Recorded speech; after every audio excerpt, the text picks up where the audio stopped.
Hi everyone, welcome to the channel. Let's begin the NORCET most important MCQ classes. Purpose of public health surveillance. Options are to monitor emergency room visits, to track the spread of diseases, to assess hospital resources, to promote pharmaceutical sales. तो first of all हम ये देखते हैं कि public health surveillance होता क्या है। Surveillance का मतलब होता है सर्वे करना। सर्वे किसका? पब्लिक हेल्थ का।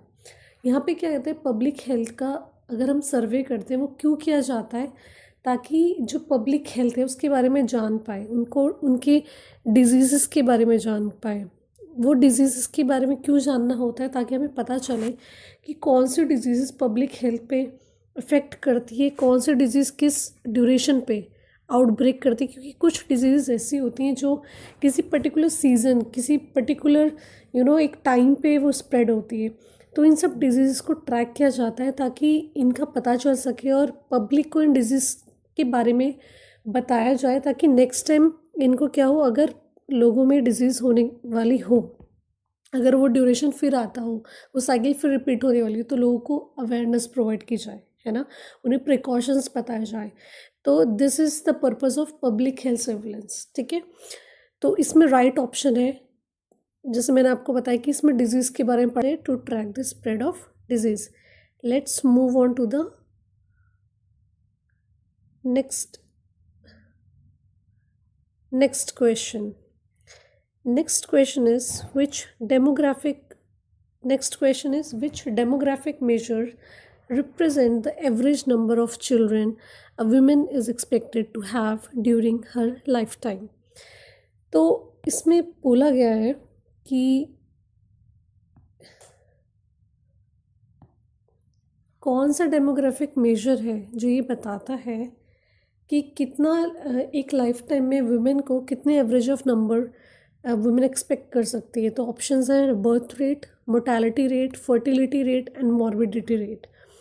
So the correct answer of this question is fertility rate.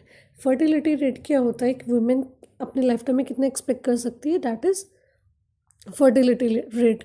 तो फर्टिलिटी एज क्या होती है वुमेन की? It's approx 15 to 49 years. ठीक है, फर्टिलिटी एज वुमेन की 15 to 49 ईयर्स तक होती है। और रिमेनिंग ऑप्शन में जैसे बर्थ रेट है, बर्थ रेट क्या होता है? नंबर ऑफ लाइफ बर्थ्स होना पर 1000 पीपल इन अ ईयर। ठीक है, birth rate means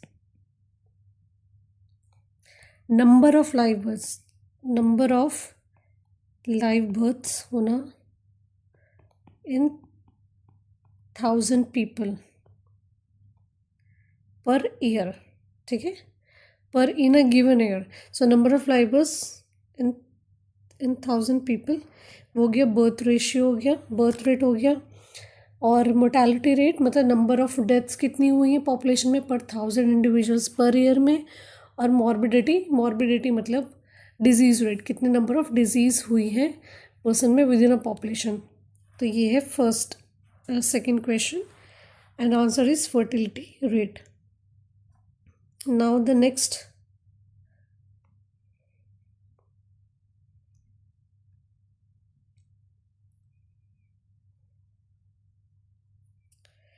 question is which of the following terms best describe the incidence rate in epidemiology?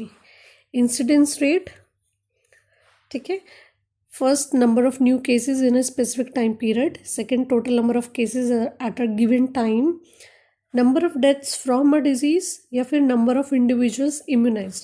तो सबसे पहले ये पूछा गया है कि इंसिडेंस रेट होता क्या है, बस बेसिकली ये डेफिनेशन है। ठीक है, तो ये आपने कम्युनिटी में पढ़ा होगा, the number of new cases in a specific time period, उसको हम कहते हैं इंसिडेंस, है ना।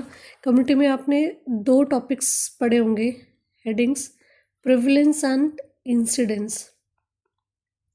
ये लगते एक जैसे but they are little bit of differences there. Incidence are the new cases, ठीक है, बट प्रिवलेंस में क्या होता है? एग्जिस्टिंग मतलब जो प्रीवियस केसेस थे प्लस न्यू केसेस, इन दोनों को प्लस किया जाता है, तब वो क्या होगा? Prevalence. But incidence is only for the new cases, ठीक है, वो क्या होगा, न्यू केसेस इंसिडेंट्स। तो third question answer is number of new cases in a specific period of time. Now the fourth question is which of the following is a core focus of environment health. तो environmental health का core focus क्या है, vital जो important phase है environmental health में वो क्या है, genetic research, provision of health care, control of pollution and sanitation, या डेवलपमेंट ऑफ फार्मास्यूटिकल। तो कोर फोकस जो रहता है इन्वायरमेंट का इज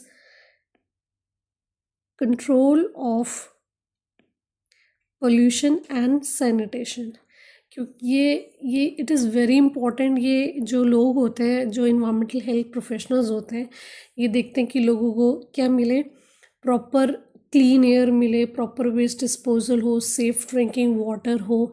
तो ये जो है ये बेसिक चीज़ें हैं which is important for everyone. तो ये कोर फोकस है इन्वायरमेंटल हेल्थ का कि लोगों को अच्छी चीज़ें मिले। उसके जो एक्सटर्नल फैक्टर्स है, लाइक जो इन्वायरमेंट के एक्सटर्नल फैक्टर्स है, पोल्यूशन, हजार्डियस केमिकल्स और रेडिएशंस, ये सब कंट्रोल में रहे, ठीक है। तो this is the core focus of environmental health. Now next question is which of the following is typically considered the first level in the organisation of health care services, secondary care, tertiary care, primary care और specialised care. तो first level of organisation होते हैं primary care. तो सबसे पहले जो person को care दी जाती है वो क्या दी जाती है, प्राइमरी केयर।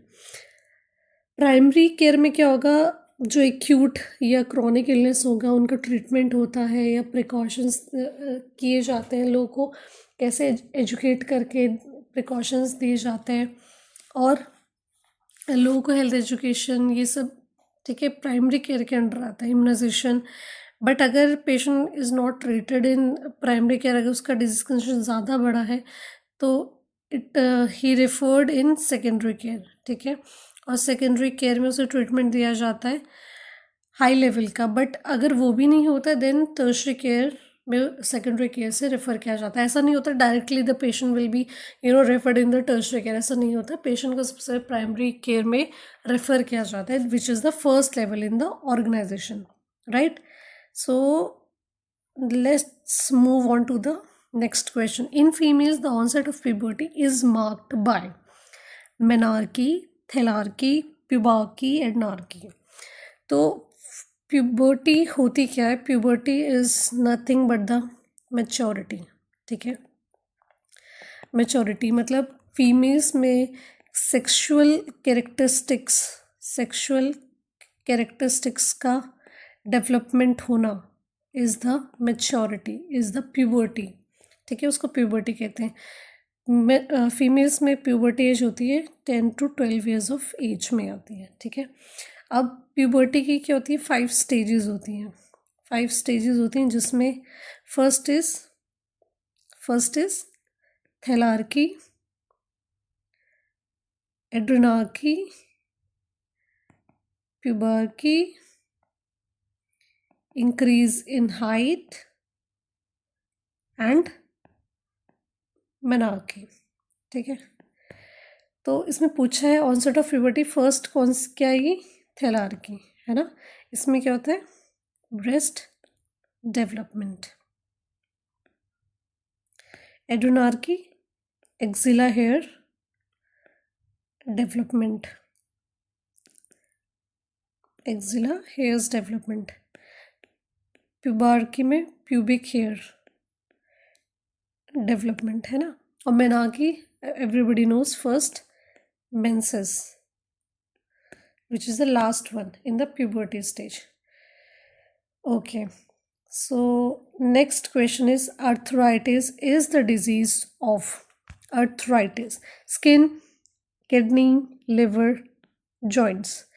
तो everybody knows this itis, हम पढ़ते हैं ना ये लास्ट में लॉजी एक्टमी, है ना, और लॉजी जिसके लास्ट में होता है मीन स्टडी, एक्टिमी जिसके उसमें होता है रिमूवल, लाइकवाइज, ठीक है।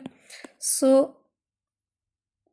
क्या होता है कि आइटिस जो स्टेटमेंट में लग जाए, itis means inflammation, for example hepatitis, inflammation of liver, ठीक है।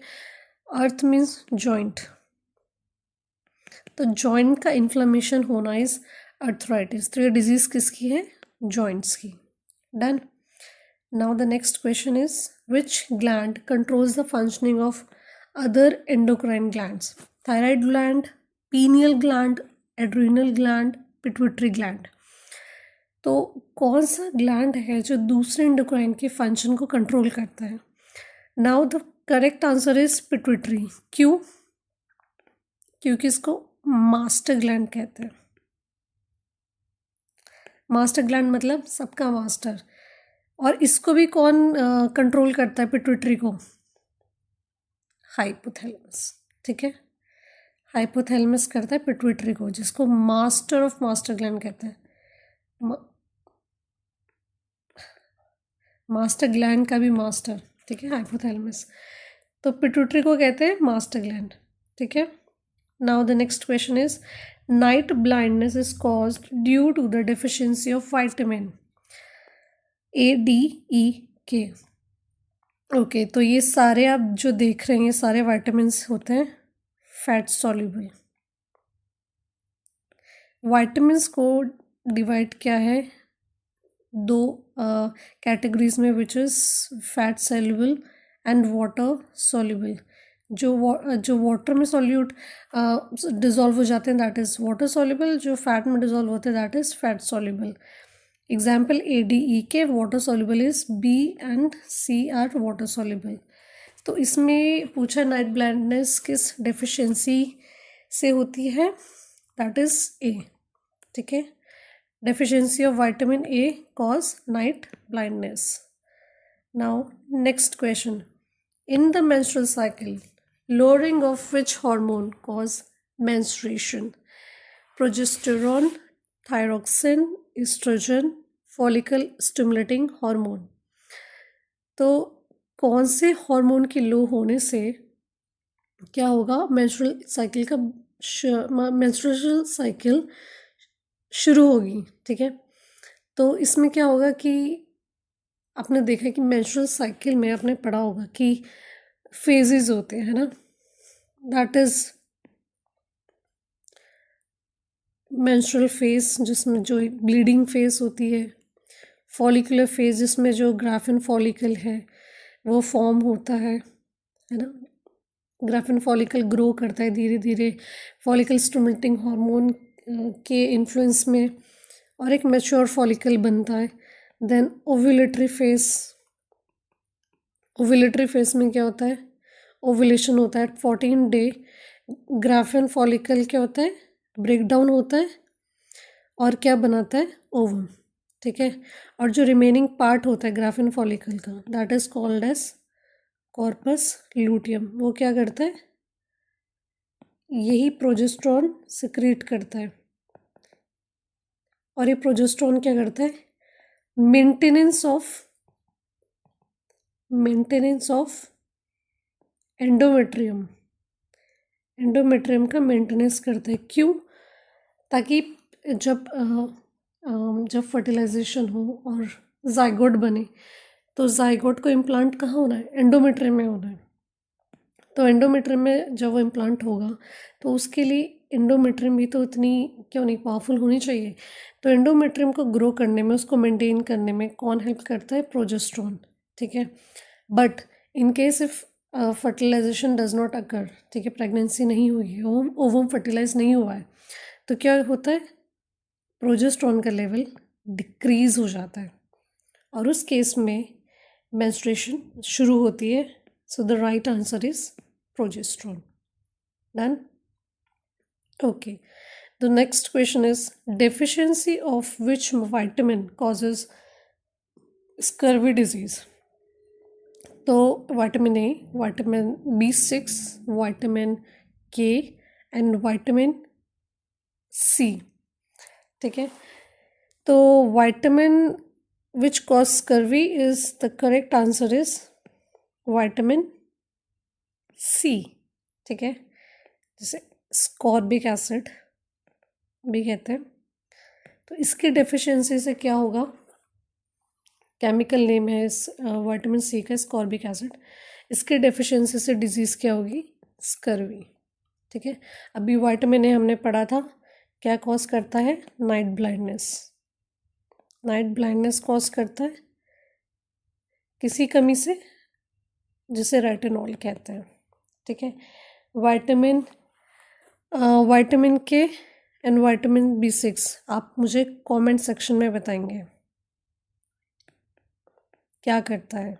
ठीक है, आप ये मत सोचना कि जो ये विटामिन है it's a very short topic, it's very easy topic, ये कहाँ क्वेश्चंस आते होंगे, ऐसा कुछ नहीं है। जो अनएक्सपेक्टेड क्वेश्चंस आते हैं वो भी नोट सेट में आपको देखने को मिलेगा। आपको जो बहुत इजी लगते होंगे ना टॉपिक्स के, अरे ये तो कहीं आएंगे, ऐसा नहीं है। नोट सेट सारे लेवल पे क्वेश्चंस देता है और इजी से इजी क्वेश्चंस भी नोट सेट और अदर कॉम्पिटेटिव एग्जाम में आते हैं। So don't avoid any question, चाहे वो आपको ईजी लगे या डिफ़िकल्ट लगे। Okay, the next one is dash connects muscles to the bones, cartilage, areolar, ligaments and tendons.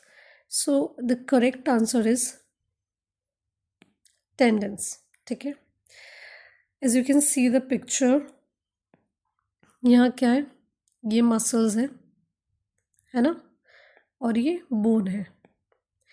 Muscles और बोन को कौन जोड़ रहा है, टेंडेंस। तो tendons are the interconnection between muscles to the bone, और बोन्स टू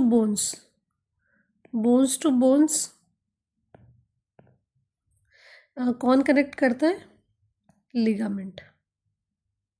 ठीक है, ligaments are responsible for the connection of bones to bone. So this is a very confusing question. तो आपको पता होना चाहिए कि ligament responsible for bone to bone connection and muscles to bone connection happens with tendons. Okay, now the next question is the femur bone of the human body are also known as femur bone। कहाँ होती है, अगर आपको ये पता होगा तो ये बहुत इजी हो जाएगा आपके लिए। फीमर बोन होती है आपके लेग्स बोन, है ना, लेग्स की bone. So wrist bone, thigh bone, shoulder bone और कूलर बोन। तो the correct answer is thigh bone. ठीक है, next is how many pairs of cranial nerves are present in the human body. 12 pairs, 10 pairs, 15 pairs, 31 pairs. So the correct answer of this question is 12 pairs. And this question is very important. आपको एक cranial nerve का नाम पता होना चाहिए। ठीक है, जो पिक्चर में आपको शो हो रहे होंगे। ठीक है, olfactory, optic, oculomotor, trochlear, trigeminal, abducens, ये सारे नेम्स हैं क्रेनियल नर्व्स के, which are very very important. ये क्रेनियल नर्व्स का काम क्या होता है, सिग्नल्स को ब्रेन से बॉडी में लेके जाना। ठीक है, और बॉडी से ब्रेन में लेके आना। तो इनमें मिक्स नर्व्स भी होती हैं, कुछ सेंसरी होती हैं, कुछ मोटार नर्व्स होती हैं। सो आपको इन सब के नाम पता होना चाहिए। ठीक है, लिखा है फर्स्ट, सेकेंड, ऑल्फैक्टरी, ऑप्टिक, फिर ऑक्यूलोमोटर, ट्रॉक्युलर, ट्राइजेमिनल, एब्डुसेंस, सबके आगे नंबर लिखा है, फर्स्ट, सेकेंड, थर्ड। आपको इसी सीक्वेंस में इसने याद करना है 12 पेयर्स को। Done. Now the question is the secretion from the prostate gland enters into the kidney, ureter, urethra and testes. So the correct answer of this question is urethra. Done. So urethra is the answer of this question, and this is the last question. I hope you find this video useful. If you like this video, comment, share and subscribe this channel. Thanks for watching.